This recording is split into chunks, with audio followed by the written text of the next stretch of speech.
Glorificado seja o nome do Senhor Jesus.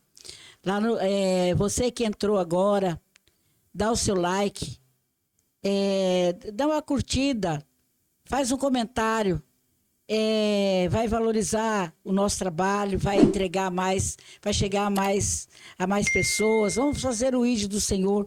É importante que você dê o seu like, é importante que você comente, é importante que você faça o seu compartilhamento para a honra e glória do Senhor Jesus. Você vai estar ajudando a semear no reino de Deus. Amém? Então, lá no livro de Eclesiastes, no verso 1, está escrito, capítulo 1, está escrito assim, ó. São estas as palavras do sábio, que era filho de Davi, o rei em Jerusalém, Salomão. É ilusão, diz o sábio, tudo é ilusão. A gente gasta a vida trabalhando, se esforçando, e afinal, que vantagem leva em tudo isso? Você gasta a vida trabalhando, se esforçando, e afinal, o que você leva de tudo isso? Pessoas nascem, pessoas morrem, mas o mundo continua sempre o mesmo.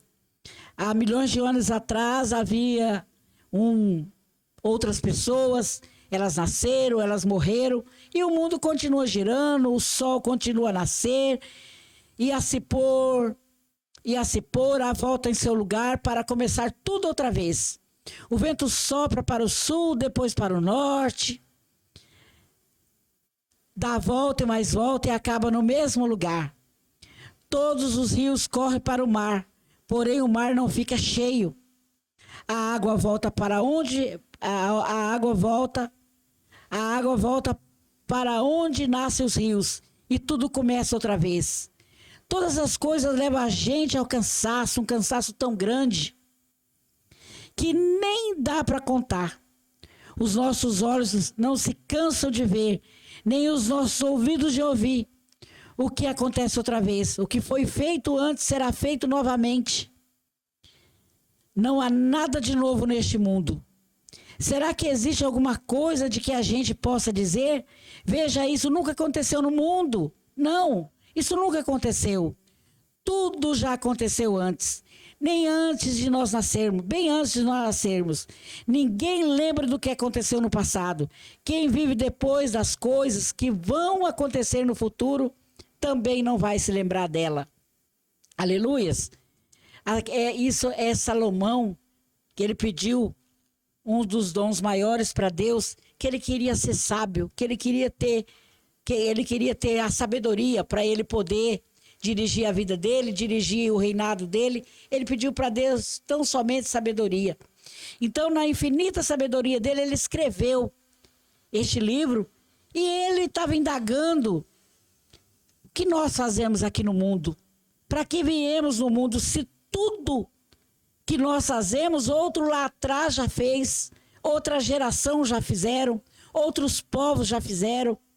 Se você for olhar a história do mundo, se você for olhar a história arqueológica, na arqueologia, quando eles vão quando o arqueólogo vai fazer as escavações, eles descobrem que já houve anos atrás, outro tempo, outra geração, outras pessoas, a idade do ferro, a idade da pedra. Na Mesopotâmia, o que eles acharam, naqueles achados, eles começam as escavações e descobrem que tinha uma cidade sobreposta na outra. Ali havia pessoas, ali havia cidades. A tecnologia, tem lugares assim, que a tecnologia avançada que não se consegue explicar. São pedras que foram cortadas, que não conseguem se explicar. São edificações que foram ali feitas. Eles não sabem qual objeto, o que tinha de tecnológico ali, tão eficaz, que cortou assim naquela sua perfeição. Descobrem achados de vasos, descobrem edificações, descobrem escultura, como que escreveram, como que fizeram aquelas letras, que idioma que era aquele. Então, Salomão está falando de uma coisa que o velho mundo já tinha, que depois veio para a idade moderna, que nos tempos atuais nós continuamos indagando ao Senhor. E nós achamos que nós estamos num tempo moderno, nós achamos que estamos num tempo assim, avançadíssimo, mas quando vai ver as escavações, conta a história de povos que sabiam muito mais algumas coisas do que essa geração. E nós nos perguntando para onde nós vamos, onde iremos nós, o que faremos, para onde foi esses povos, essas gerações, onde eles foram parar. E Deus já existia antes de tudo isso. Deus já existia antes de todas essas coisas. Onde está Salomão hoje com a sua riqueza, com a sua glória, com as suas vestes, com o seu harém de mulheres? Não tem nada de Salomão hoje. Só tem ruínas, algumas escavações que pode comprovar que ele existiu, que ele passou por ali. Onde está o rei Davi, pai de Salomão? Só algumas edificações, tão somente algumas coisas arqueológicas que foram lá, foram descobertas para confirmar para a humanidade que Deus existe, que Deus trabalha no tempo, que algumas pessoas ficam nos anais das histórias e outras não vão nem constar nos livros. Outras não vão exercer nenhum direito de estar em nenhum livro, nenhuma lápide, nada. Porque a terra vai vir, o tempo vai vir, o tempo é cruel, ele destrói tudo. E nós estamos achando que nós somos muito, que nós, na nossa infinita sabedoria, que nós achamos que temos a nossa infinita sabedoria, nós achamos que somos melhores do que outra pessoa, somos orgulhosos. Nós achamos que tudo podemos e, na verdade, a história nos ensina que aqui nós vamos passar e que nada vai ficar. Um ou outro alguma coisa está registrada nos anais da história que vai ficar por alguns séculos, mas o tempo vai encobrir tudo. Aí lá em Eclesiastes 3, está escrito assim, tem tempo para tudo. Tempo neste mundo, tudo neste mundo tem o seu tempo. Cada coisa em sua ocasião, era o que eu estava falando. Do velho mundo, da idade da pedra, da idade do ferro. E assim vai. Cada coisa tem a sua ocasião. Há tempo de nascer, tempo de morrer, tempo de plantar e tempo de arrancar. Tempo de matar e tempo de curar, tempo de derrubar e tempo de construir. Nós temos tempo de nascer, quando nós somos gerados, ali no ventre da nossa mãe. E aí vai aqueles 9 meses, nascemos. Depois começamos a crescer, porque o nosso tempo era tempo de ser bebês, tempo de ser um embrião, tempo de ser criança, tempo de adolescente, tempo de jovem, e agora muitos estão na velhice. Com a permissão de Deus, porque muitos não chegam nem na velhice, porque são ceifados no ventre, com aborto espontâneo ou provocado, ou morre muito pequeno. Mas, quando, pela graça de Deus, chega até a adolescência, e depois até a idade adulta, é o tempo. É tempo de ir para a escola, tempo de estudar, tempo de estar com os pais, tempo de se casar, tempo de construir família. Tempo de matar é tempo de curar. Tempo de derrubar e tempo de construir. Nós temos tempo de derrubar e tempo de construir. Há tempo de ficar triste, tempo de se alegrar. Tem o tempo que nós vamos chorar, ter tristeza na alma. Mas também tem o tempo que nós vamos festejar. Tempo de chorar e tempo de dançar. Tem tempo que nós vamos chorar e vai ter tempo que nós vamos nos alegrar e vamos nos dançar. Tempo de espalhar pedras, tempo de ajuntá-las. Tempo da gente espalhar as pedras e tempo de ajuntá-las. Depende das pedras que você está espalhando. De repente, você pode ser pedra de tropeço na vida de alguém. Então, que você também vigie esse tempo. Há tempo de procurar e tempo de perder. Tem coisas que você procura, mas tem tempo que você perde aquelas coisas. Tempo de economizar e tempo de desperdiçar.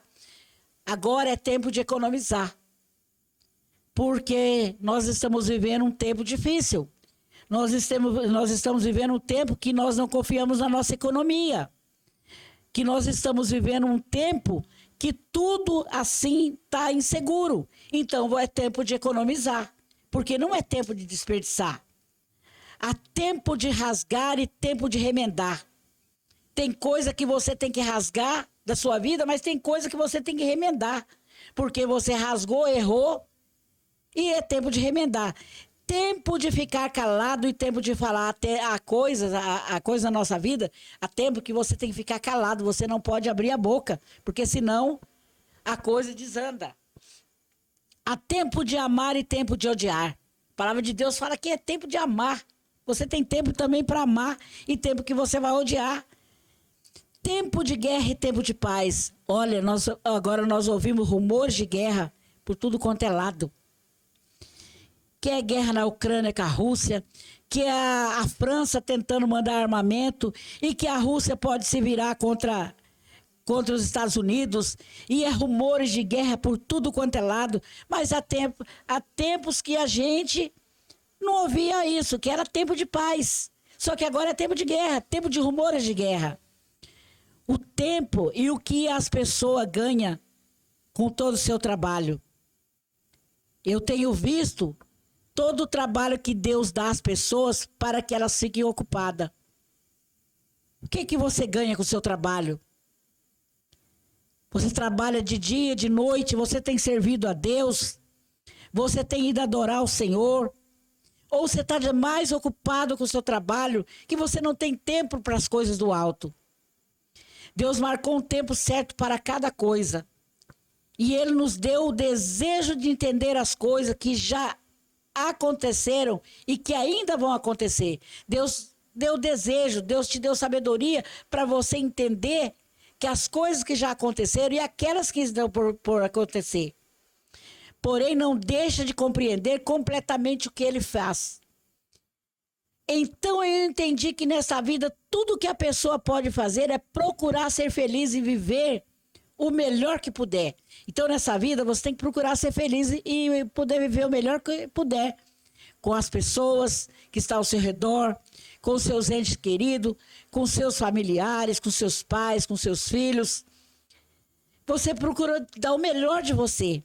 Porque tudo isso é passageiro, tudo isso vai passar. Um dia você vai passar. Um dia a morte vai lhe visitar, você querendo, gostando ou não.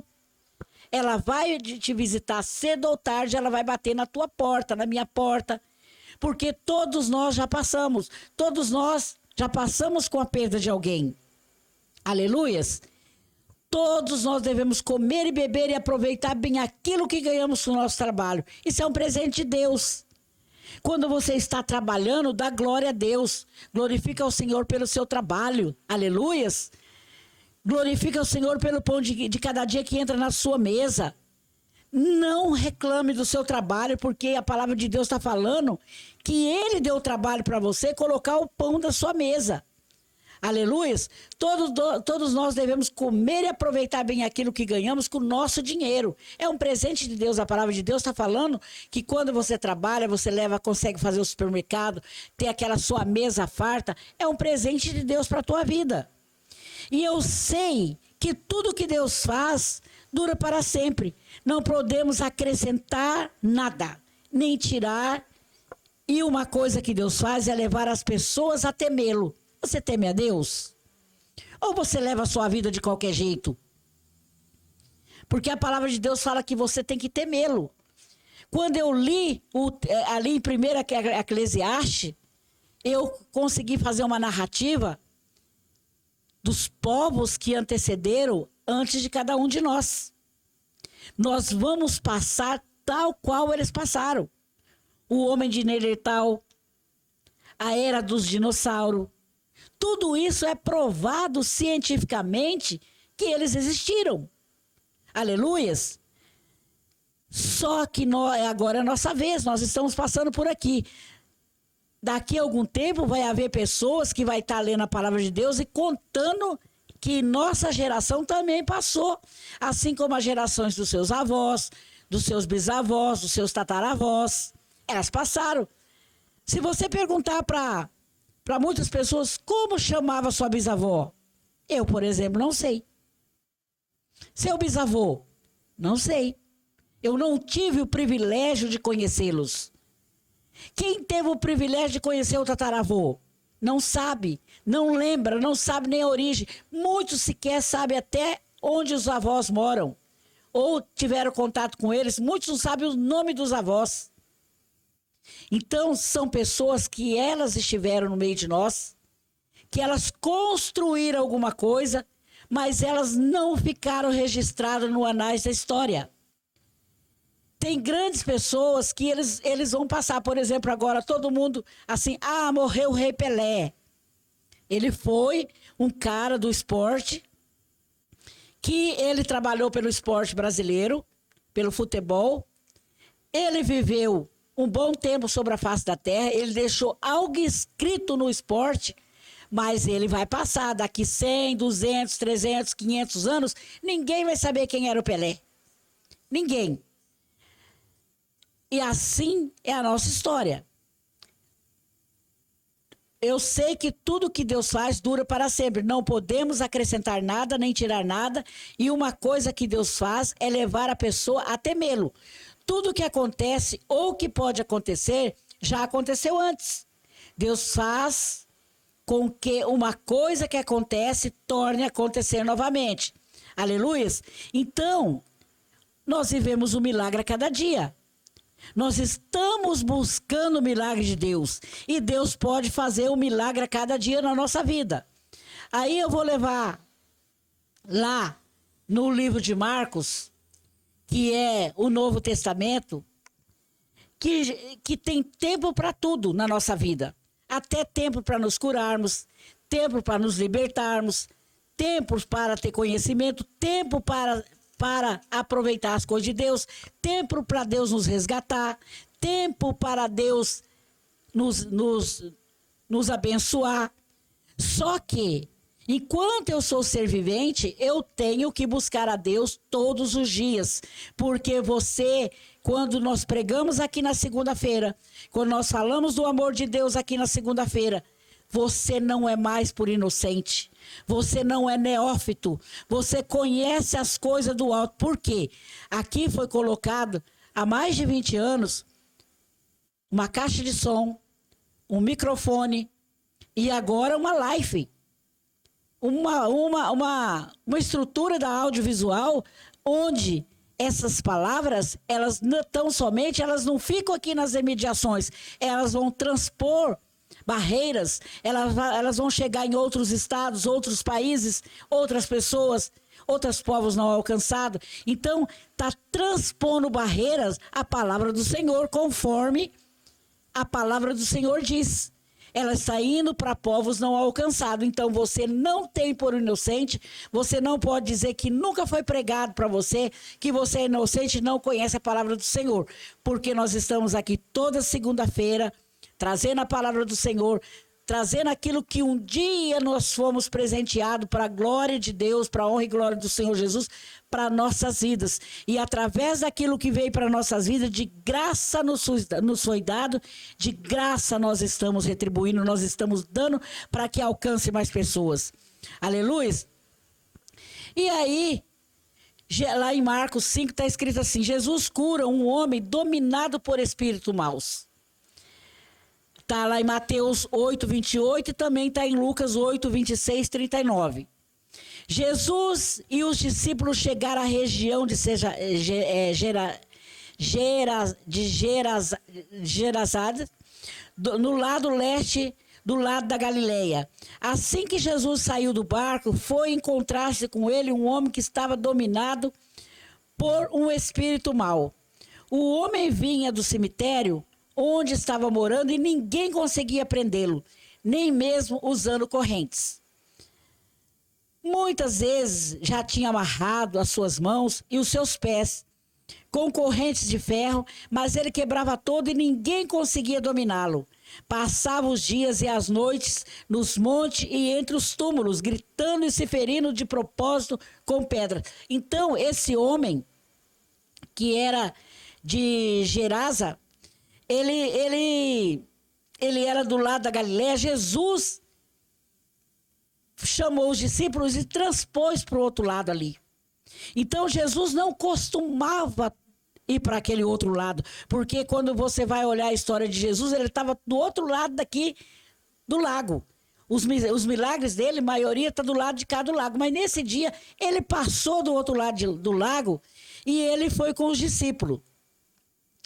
Muitas vezes já tinha. E esse homem, ele ficava entre os sepulcros caiado. Então, ninguém conseguia. Quando amarrava ele se soltava. Quando prendia os pés, ele também se soltava. E ele andava praticamente nu. Ele andava nu, rasgava todas as vestes. E ele amedrontava as pessoas porque ele estava terrivelmente endemoniado. Provavelmente ele comia só coisas no cemitério, porque quando as pessoas estão assim, elas só comem o que tem lá, né? Então ele se alimentava por lá, ele era como se fosse um bicho, um monstro, que estava ali todo endemoniado, com aquela legião de demônios. Passava os dias e as noites gritando e se ferindo. Além dele passar os dias e a noite, ele se feria por completo. Então, comece a imaginar uma pessoa, um ser humano que provavelmente ele devia feder, ele não devia tomar banho, e ele todo ferido, todo cabeludo, barbudo, nu, gritando ali. Você não ia conseguir ficar perto de uma pessoa dessa, porque você ia ficar amedrontado e até com medo da sua própria vida, porque ele era uma pessoa extremamente violenta. Ele viu Jesus de longe, correu e caiu de joelho diante dele e gritou: Jesus, filho do Deus Altíssimo, o que o Senhor quer de mim? Em nome de Deus eu peço, não me castigue. Então, até o diabo conhece Jesus. Até o diabo conhece Jesus. Até o diabo conhece o poder de Jesus. E a palavra de Deus fala que o diabo conhece a palavra de Deus inteirinha e não obedece. Inteirinha. E Jesus, filho do Deus Altíssimo, e o que o Senhor quer de mim, em nome de Deus eu peço, não me castigue, porque ele já sabia que quando Jesus chegou dali daquele lugar, o milagre daquele homem ia acontecer. O milagre daquele homem efetivamente se concretizava naquele dia. E ele disse isso porque Jesus havia mandado. O espírito mau saiu desse homem. Jesus perguntou: como é que se chama? Ele respondeu: meu nome é multidão, porque somos muito. Ou seja, multidão ou legião. Porque eram muitos. E vou falar para vocês. Tem pessoas que você não consegue expulsar o demônio dele sem jejum e oração. Você tem que jejuar muitos dias, tá? Consagrar sua vida ao Senhor para você conseguir expulsar uma casta de demônio. Porque eles têm o poder sobre aquela pessoa e você tem que estar santificado e saber que no nome de Jesus aquele mal vai sair. Do contrário, se você estiver todo errado, se você não estiver consertado na sua vida, você vai lá e ainda vai tomar uma surra do demônio, ele vai rir na sua cara e você não vai conseguir nada. O meu nome é multidão, porque somos muito. E pedia com muita insistência que Jesus que não expulsasse os espíritos maus para fora daquela região. Acontece que no morro, perto dali, havia muitos porcos comendo. E os espíritos pediram a Jesus com insistência: nos mande ficar com aqueles porcos, nos deixe entrar nele, porque ele pensava que ele ia ficar ali naqueles porcos, porque aqui é um demônio territorial. Aquela região ali que tinha aquilo ali era um demônio territorial que dominava aquela região. Por quê? A caça de demônios, eles são territorialistas. Eles ficam em territórios. Exemplo, tem um território que está lá no bairro tal, no Goiabeiras, está ali no Duque de Caxias, está lá no Santa Rosa, são demônios territoriais. Por isso que nós temos que orar na nossa cidade, para os nossos prefeitos, para o nosso governador, para que Deus mande poder de Deus e guarde o nosso bairro. Aleluia, a nossa cidade. E com muita insistência, Jesus que não expulsasse o espírito mau para fora daquela região. Acontece que no morro ali havia uma criação de porcos comendo, e os espíritos pediram a Jesus com insistência: nos mande ficar com aqueles porcos, não nos deixe entrar nele.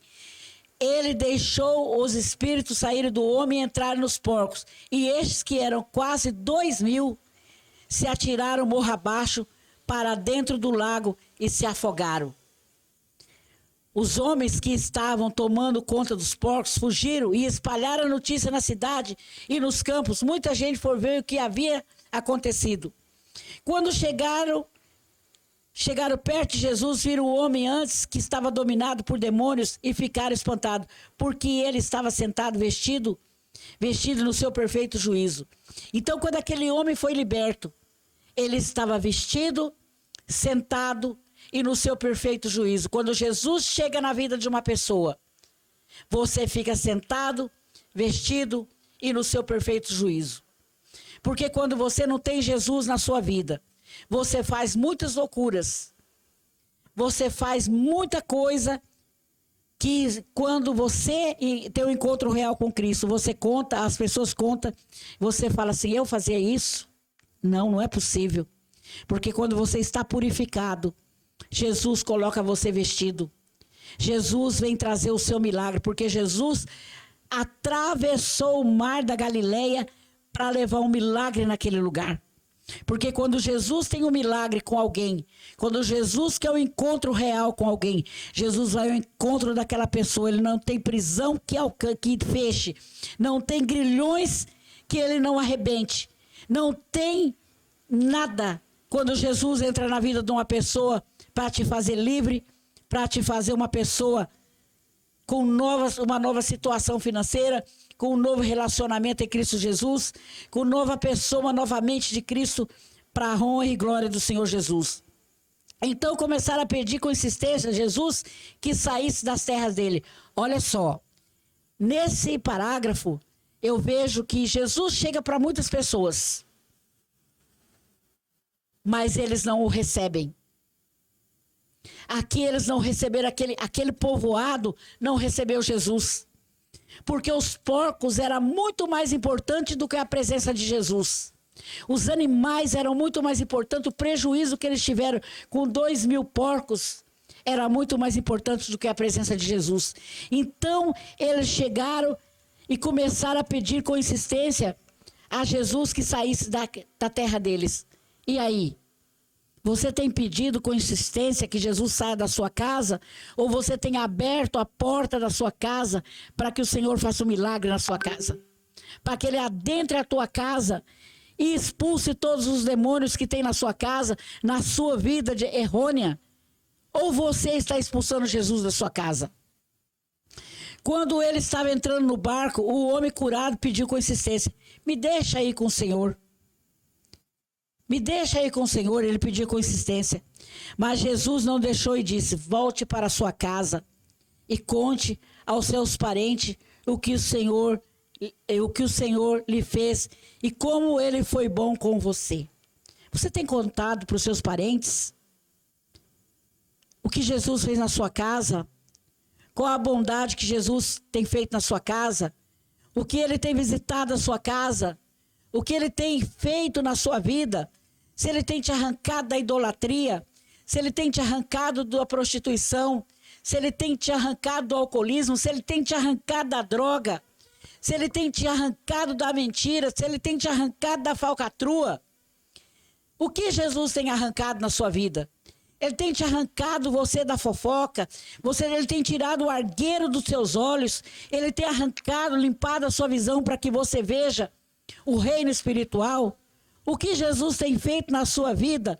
Ou você tem mandado Jesus embora? Porque há tempo para todas as coisas debaixo do sol. De repente, se você não abrir o seu coração, aí não vai haver o tempo para você abaixo do sol. E aí como é que você vai fazer? Como que você vai fazer diante do Senhor?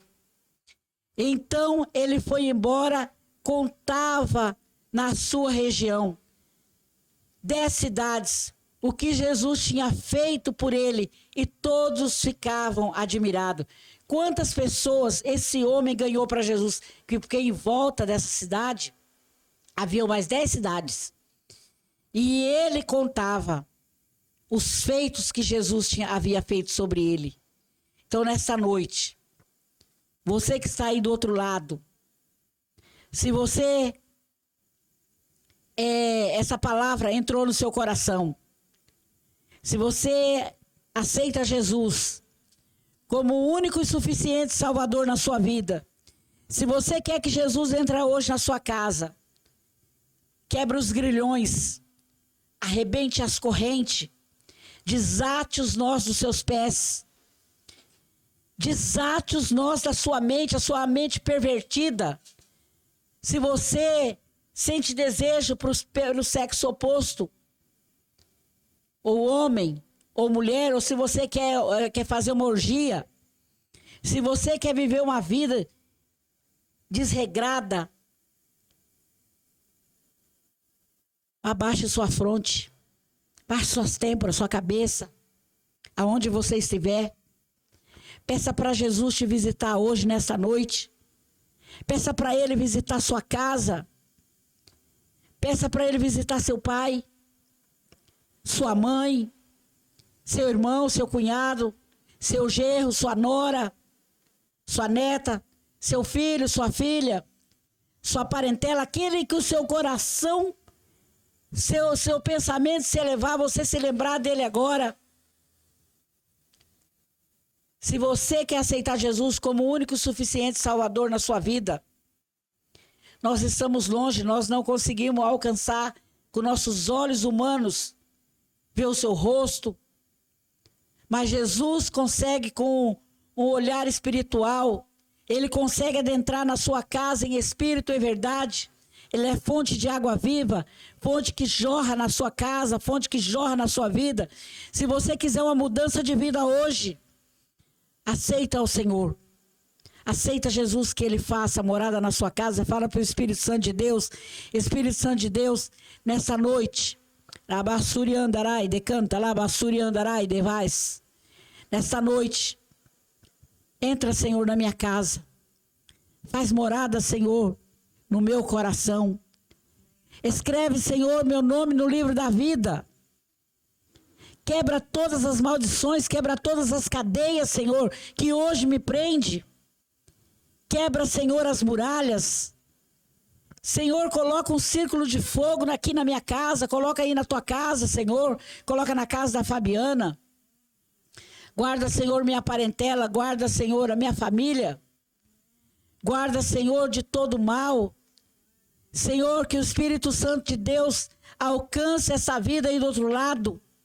Senhor, aonde estiver chegando as ondas desse microfone, e estiver chegando essa live nesse momento, ó Pai, que essa pessoa aí do outro lado possa aceitar a transformação que o Espírito Santo de Deus possa fazer na vida dela nesta noite. Orabás, decanta, rabassuri andarai, decanta, rabassuri andarai. Rabás, decanta, rabassuri, canta, rabás, decanta, rabassuri andarai. Nós vivemos tempos difíceis. Age, Senhor, na vida de cada um nesta noite. Age, Senhor, na vida de quem está ouvindo, de aonde chegar essas palavras, que elas possam fazer morada, adentrar, rasgar o véu, limpa a visão, abra a visão espiritual, Senhor. Ô Senhor da glória, visita este lugar, visita, ó Pai, ó Espírito Santo de Deus, transforma, vai tirando todas as dores, vai passando bálsamo, Senhor. Passa o bálsamo, sarando as feridas, sarando os ossos. Sara ossos, Senhor. Sara os nervos, ó Pai. Sara a coluna, Senhor. Sara a diabetes, Senhor. Sara a pressão alta. Sara o câncer, Senhor. Sara, Senhor. Tira todo o vírus. Tira todo o vírus. Senhor, limpa a visão, tira a catarata. Tira, Senhor. Tira, Senhor, o glaucoma. Senhor, essa mulher gestante que está aí do outro lado ouvindo, Senhor, que ela está preocupada com a gestação dela, Senhor. Cuida, Senhor, da gestação dela, Senhor. Tira tudo que não provém do Senhor E cuida, Senhor, para que essa criança, ela gere, Senhor. Ela gere e até o dia do nascimento dela, que ela seja perfeita para a honra e glória do Senhor Jesus e que tudo ocorra bem. Aleluia, Senhor. Visita, Senhor. Visita cada um nesta noite. Visita essa mulher que está com câncer, Senhor, com câncer na mama. Visita, Senhor, nessa noite. Vai curando, Senhor, tira todos os nódulos do peito esquerdo, do seio esquerdo dela, Senhor. O médico falou que teria que fazer uma cirurgia, ó Pai, mas coloca a sua mão poderosa sobre ela e vai curando, vai sarando nesta noite, para a honra e glória do Senhor Jesus. Em nome de Jesus, é para a tua glória, Senhor, em nome de Jesus. Ó doce Espírito Santo de Deus, doce Espírito Santo de Deus, doce Espírito, derrama sobre nós a tua glória, a tua Shekinah. Derrama, Senhor, em nome de Jesus. Senhor, que as doces consolações e o Santo Espírito de Deus esteja com cada um de nós até segunda-feira, se assim o Senhor Deus permitir. Amém.